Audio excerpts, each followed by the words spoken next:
ये एक सांकेतिक बात है, बड़ी प्रतीकात्मक बात है, ये बड़ी सिंबॉलिक कथा है। जीवन का भार जब उसने उठा रखा है तो हम क्यों निमित्त बने, भार उसके पास है। तो भक्ति किसे कहेंगे? जो निर्भरता लाती है।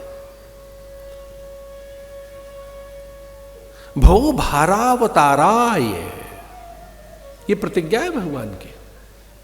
भगवान की प्रतिज्ञा है कि मैं भक्त के भार को उतार लेता हूं, भार को।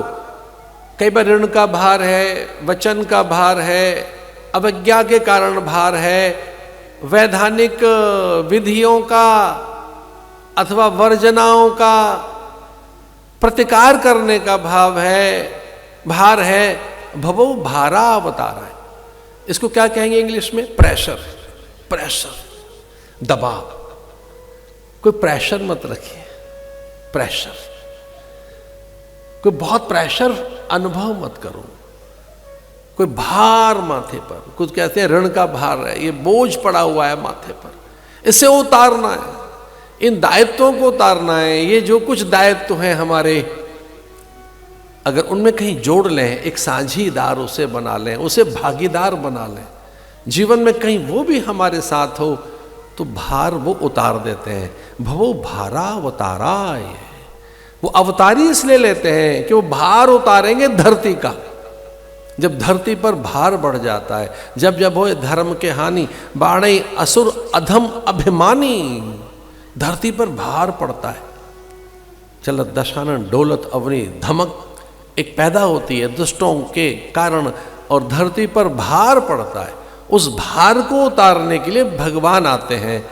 और जब बलभद्र का संकेत मिला सब ब्रजवासियों को कि ये भगवान की अवज्ञा, अपमान हो जाएगा, अरे देखो देखो उसने उठा रखा है भार, एक तरफ आओ, आओ इसको प्रणाम भर कर लें, तो सबने देखा था कि भगवान की कनिष्ठ का ये सबसे छोटी उंगली के नख पर पर्वत रखा है, बाकी सब फिर पूजा करने लगे कि जब भारी तैने उठा रखा है तो हम क्यों निमित्त बने, जब गाड़ी ही तैने चलानी है। ऐसे हजार उदाहरण मिलते हैं कि जब भगवान हमारे जीवन की गाड़ी या जीवन के भार को या जीवन की समस्याओं को निराकरण के लिए, अथवा हमारे प्रश्नों को उत्तर देने के लिए, या कि हमारे पहेलियों का हल करने के लिए, अथवा तो हमारी शंकाओं का समाधान करने के लिए, अथवा तो हमारे अज्ञान नाश कर मुक्ति बनने के लिए वो तैयार हैं। देखो तो सही किस तरह से वो रथ हाँकते हैं। सखेति मत्वा प्रसवं यदुक्तम, हे कृष्ण हे यादव हे सखेति अजानता, मैं अज्ञानता में तेरी महिमा पहचान नहीं पाया, मैं अज्ञानता के कारण नहीं पहचान पाया तुझे। कभी मैंने छोटा मान लिया, लेकिन मेरी रथ की बलगाएं तेरे पास रहीं।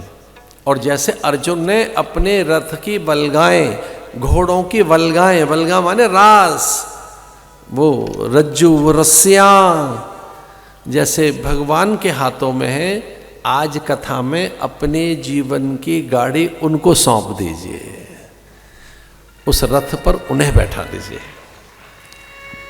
अभी मन बैठाया हुआ है आपने, हमारे जीवन की गाड़ी को मन लेकर जा रहा है।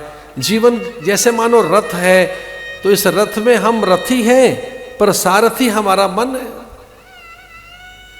सारथी मन न हो, वो हो, इसे भक्ति कहेंगे।